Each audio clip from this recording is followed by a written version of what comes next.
నమస్తే మిత్రులారా, నా పేరు వెంకట్. పోరాటగలం టీవీ. ఖమ్మంలో నేటి ప్రధాన వార్త. ఖమ్మం నగరపాలక సంస్థ 20వ డివిజన్ మమతా హాస్పిటల్ వెనకాల గత అనేక సంవత్సరాలుగా గుడిసెలు వేసుకొని ఇక్కడ నివాసం ఉంటున్నటువంటి పేద మధ్యతరగతి ప్రజలు అసలు ఏం జరుగుతుంది ఇక్కడ, ఎందుకు వారు ఇలా ఆవేదనతో మాట్లాడుతున్నారు, ఒకసారి వారి మాటల్లోనే విందాం రండి.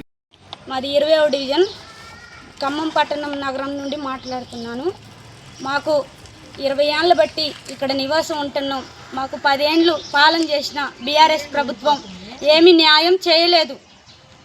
మాకు ఇక్కడున్న బిక్కసాని ప్రశాంత్ లక్ష్మి భర్త జశ్వంత్ మమ్మల్ని 10 ఏళ్ళు వాడుకొని, ఓట్ల కోసం మమ్మల్ని వాడుకొని, ఇప్పటి వరకు కూడా మాకు వచ్చిన పట్టాలు కూడా వచ్చే సగం మందికి ఇప్పించిండు, సగం మందికి ఇప్పించలేదు. మాకు న్యాయం అయితే చేయలేదు. జశ్వంత్ మళ్ళీ ఎలక శివ అనే వ్యక్తిని ఎమ్మటేసుకొని మమ్మల్ని ఎక్కడ పడితే అక్కడ అన్యాయానికి పాల్పడ్డారు. కానీ ఏనాడు కూడా మాకు న్యాయం చేసిన దాతకాలు అయితే ఏడా లేవు. మాకైతే న్యాయం కావాలి. ఎక్కడ జాగా ఉంటే అక్కడ కబ్జా చేసుకొని అపార్ట్మెంట్లు కట్టుకొని వాళ్ళు సొమ్ము చేసుకున్నారే కానీ మాకు పేదలకి ఒక 50 గజాల స్థలం ఇవ్వడానికి వెనక ముందులు ఆడుతున్నారు. మేమేమంత అన్యాయం చేశాం? మాకు పట్టాలు ఇప్పించాలి. ప్రభుత్వానికి మేము కోరేది ఒకటే, పెద్ద పెద్దోళ్ళు ఏ రోజున అక్కడక్కడ భూములు కబ్జా చేసుకొని వాళ్ళకి న్యాయం చేస్తున్నారే కానీ మాలాంటి పేదోళ్ళకి న్యాయం చేయట్లేదు. మాకు కనీసం 20 ఏళ్ళ బట్టి ఈడ ఉండబట్టి 20 ఏళ్ళు అవుతున్నా మాకు కరెంటు మీటర్లు ఇప్పిలేదు, మాకు ఇంటి పన్నులు ఇప్పిలేదు.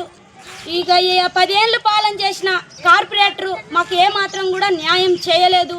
ఎక్కడెక్కడో ఉన్న గవర్నమెంట్ స్థలాలలో గుళ్ళు కట్టుకోవడం, మరి అంగన్వాళ్ళు కట్టుకోవడం అవి మాత్రం చేస్తున్నారు. కానీ మాకు ఏనాడు మా ఈ 150 కుటుంబాలకి ఏనాడు మాకు న్యాయం చేపిలేదు.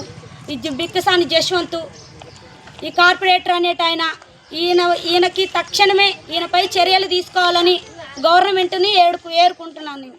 20 డివిజను మాకు స్థలం ఆపుకొని మా తమ్ముళ్ళు చనిపోతే మేము బాధల అయ్యగారు అడిగితే కీడొచ్చింది బాబు, ఖాళీ చేసి 1 సంవత్సరం ఎట్టని బయటికి పోయినట్టు బయటికి వెళ్ళిపోయాం.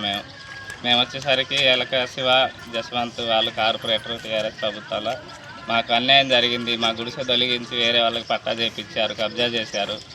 మాకు అన్యాయం జరిగింది. మేము వచ్చేసరికి ఇది అన్యాయం ఏంటంటే వాళ్ళకు పట్టించుకోలేదు. అంగన్వాడీ కట్టి ఉంది, అంగన్వాడీ వేరే కబ్జా చేశారు, వాళ్ళకి దొంగ పట్టా చేయించి. మాకు ప్రభుత్వం న్యాయం చేయాలి, మాకు పట్టా కావాలి తక్షణమే, మాకు ఇళ్ళ స్థలం న్యాయం చేయాలి ప్రభుత్వం. నాగమణి మమ్మల అడుగున అసలు దినగంట నేరాళ్ళ హౌసు ఎప్పటికప్పుడు అసలు మమ్మల్ని మా బేర్లాగా దాక్కున్న రోజులుగా కూడా ఉన్నాయి. పోలీసు వాళ్ళు అటు నుంచి వస్తున్నారు, ఇటు నుంచి వస్తున్నారు, మిమ్మల్ని కొడతాం చేస్తాం. అసలు మీరు ఉండే అర్హత లేదు. ఇల్లు కొనిపెట్టిండు, మళ్ళీ నువ్వు ఖాళీ చేయండి, నీకు వాళ్ళకి అమ్ముకుంటా. అని దశమంతు శివ వీళ్ళు చేసి మొత్తం అరెస్కాలు, మామూలు అరెస్కాలు కావు. అసలు మామూలుగా అంటే అసలు వాడు మరి అమ్మ కడుపును పుట్టిందో పుట్టలేదో నాకైతే తెలియదు. కానీ వాడు మాట్లాడిన మాటలు అసలు ఇంత అంతగా వాడికి పురుగులు పడతాయి, వాడు నాశనం అయిపోతాడు. వాడు అసలు పోరగాళ్ళని వయసు పోరగాళ్ళ కాడ చెడగొట్టి తాగుడు పొంచి నాశనం చేసి కుటుంబాలు నాశనం అయిపోయింది. కుటుంబాలు నాశనం అయ్యింది కాక ఎవరికాళ్ళు చెప్పుకోలేక మందు దాగటానికి ప్రయత్నం చేసి అసలు ఇళ్లలో లేకుండా పోయి మళ్ళీ వచ్చిన వాళ్ళు ఉన్నారు. కొత్త వాళ్ళకి ఏపించారు తప్ప పాత వాళ్ళు పలకలు బట్టి దిగిన వాళ్ళు ఒక్కళ్ళు లేరు. మా దగ్గర తీసుకొని వేపించారు ఇల్లు. నా కాడ 2 లక్షలు తీసుకున్నారు. దేశమంతు శివ తీసుకొని ఎప్పటికప్పుడు బెదిరీటు మా పిల్లగాళ్ళ మందు పంచటం, ఆ పిల్లగాళ్ళ మందు పంచటం మొత్తం నాశనం చేసుకుంటూ వచ్చారా. మీరు మాట్లాడండి, మీ అమ్మని కాకుండా పక్కన పెట్టు, నువ్వు నా తరపున మాట్లాడు. నీ అమ్మ అయితే నేను నాకేంది, నువ్వు ఎవడైతే నాకేంది, నువ్వు నా తరపున మాట్లాడు.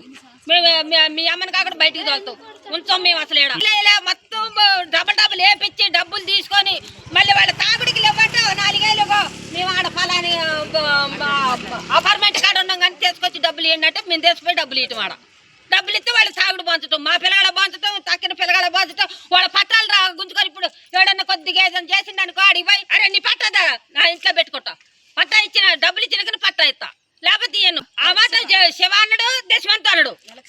ఎలక శివ దశమంతు వీళ్ళే అసలు 100% మీరు రేత్రి అయితే అసలు వెళ్ళలేము. మళ్ళీ పదపట్టు వచ్చి ఇళ్లలో ఉండవు. మాకు ఇళ్ల పట్టాలు కావాలి దక్షిణమే. మా కాంగ్రెస్ పార్టీ మంచి న్యాయం చేయాలి. మాకు పట్టాలు, ఇంటి పన్ను, కరెంటు బిల్లు, లోను మాకు కట్టించి పెట్టాలి. ఇంటి కరెంటు బిల్లు నేను ఇక్కడే మమతా వాటిలో బజార్లో ఉంటానండి. 20వ డివిజన్ మాది. మాకు కరెంట్ మీటర్ ఇవ్వమంటే 6,000 కడితే ఇస్తా అంటున్నారు. 6,000 కట్టే స్తోమత మాకు లేదండి. ఇక్కడున్న కార్పొరేటర్ అడిగిండు, ఇక్కడున్న శివ అడిగిండు. శివ కార్పొరేటర్ అయితే మొదలుగా శివ అయితే మా 6,000 ఇస్తే రేపే ఇస్తా అన్నారు. మా కాడ 6,000 కట్టే స్తోమత లేక మేము కరెంట్ మీటర్లు పెట్టుకోలేదు. అయిరాంది మాకు ఏటికి ఇంటి పళ్ళు కట్టుకునేటట్లేము, ఏటికి కట్టుకునేటట్లేము. మా కరెంట్ మీటర్లు మాకు ఇంటి పట్టాలు ఇప్పిస్తే కాంగ్రెస్ ప్రభుత్వానికి మేము దండం పెడతాం.